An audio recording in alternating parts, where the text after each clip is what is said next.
Ken Walsh from Fort Dodge, Iowa. It's 59 Cadillac.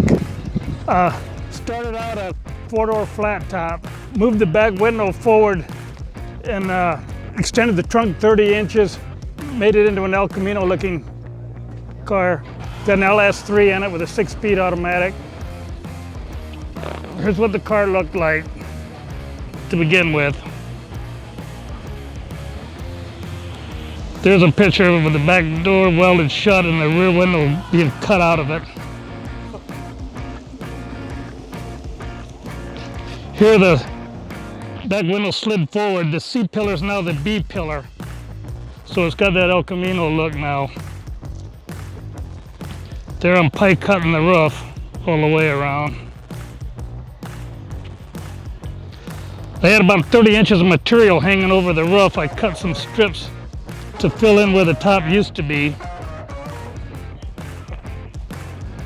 And then on the trunk lid, I added some channel I got out of the junkyard and just extended the trunk lid 30 inches. You do this all by yourself? Yeah. All by yourself? Oh. I built that form there to lay the lid in to keep the shape.